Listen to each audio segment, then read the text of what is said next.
Good morning, friends around the world. I'd like us to continue with our short series of meditations based upon the teachings of Dewitt Jones, who is a photographer for National Geographic. As short as this series is, each part will build on the previous parts. So if you haven't heard the first part, I highly recommend you go back and listen to part one. The name of the series is based upon a video Dewitt Jones produced titled Celebrate What's Right with the World. After each part, we'll take some time together to consider some questions to meditate upon for the rest of the day. Celebrate What's Right with the World, Part 2.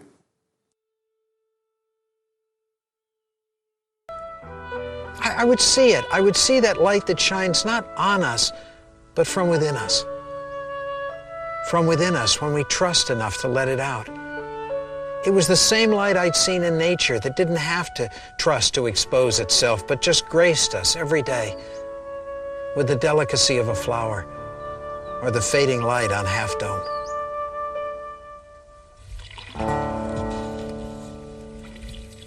Yet the more I celebrated the beauty of the world, the more I found a conflict growing within me between the geographics paradigm and the worldview that I'd been taught since I was a child. My intellectual paradigm. You all know it. The law of the jungle, eat or be eaten, my win is your loss, second place is the first loser. We live in that paradigm all the time. A world based on fear and scarcity and competition. It's true if you choose to believe it, but it wasn't what nature was showing me. Nature was showing me incredible beauty standing just beyond the rat race saying, hello. Hello, all was there, if I was open enough to see it. I mean, come on, nature never stood in front of a forest and said, there is one great photograph hidden here. One photographer will find it and the rest of you will be hopeless losers. Nature said, how many rolls you got, Dewitt? Bring it on. Bring it on, I'll fill them up. I'll fill them up with layers of beauty and possibility beyond anything you've ever imagined. Right down to my tiniest seed.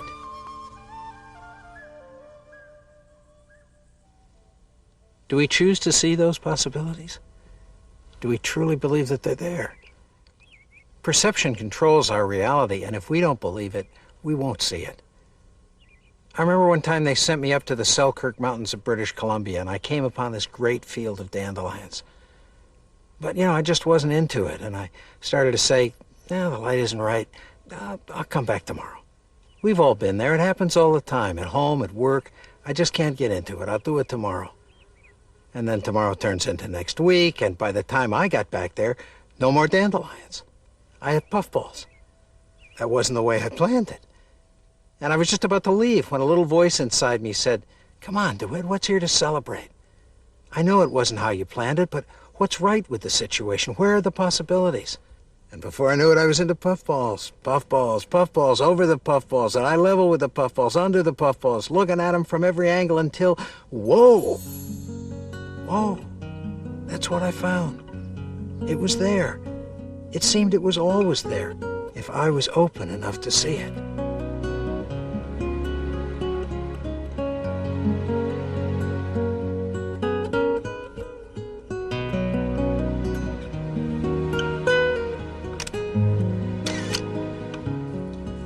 The more I shot for the geographic, the more I realized what a powerful force our vision can be. As I celebrated what was right with the world, I began to build a vision of possibility. Not scarcity, possibility. Always another right answer.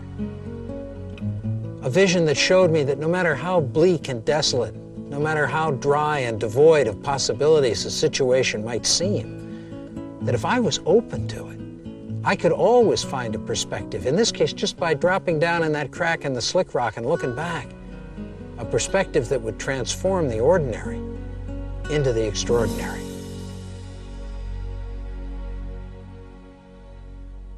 How open to possibility does our vision allow us to be? Open. I mean, really open, even when we think we know what the answer will be. I was shooting recently in Marine World, and I'd gotten the shots of the whales and the dolphins, and I'm heading back to the car, and I saw this kid standing in front of the dancing fountains. Dancing fountains, you know, where the water comes out of one, goes up and goes into the other and up and into the next one. And this kid had his hand on the source. And he was ready, and so was I. And he was waiting, and so was I. And I knew what that answer would be, and I nailed it. But I'm not putting on the brakes. I'm not taking my eye off the viewfinder. I'm staying open. Because if I didn't, if I thought this was it, I never would have seen this one. Celebrating what's right with the world. It not only keeps us open to possibilities, it gives us energy. When I'm setting up a shot, I always begin by saying, what's exciting me? What's here to celebrate? What's the very best this shot has to offer? And then I try and enhance that and get rid of everything else. Instead of starting out, as we so often do, by griping about what's wrong with the situation, what's right with it? Because by celebrating the best, that allows us to fall in love with it. That connects us with our passion. That emancipates the energy. By celebrating what's right, we find the energy to fix what's wrong. As Michelangelo once wrote, I saw an angel in the stone and carved to set it free.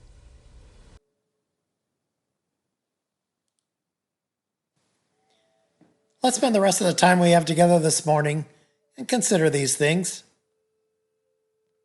How open am I to possibilities when I find the dandelions gone and all that's left are puffballs?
How willing am I to stay open to other possibilities once I've achieved my desired outcome?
What does it mean to me when Dewitt says, by celebrating what's right, we find the energy to fix what's wrong?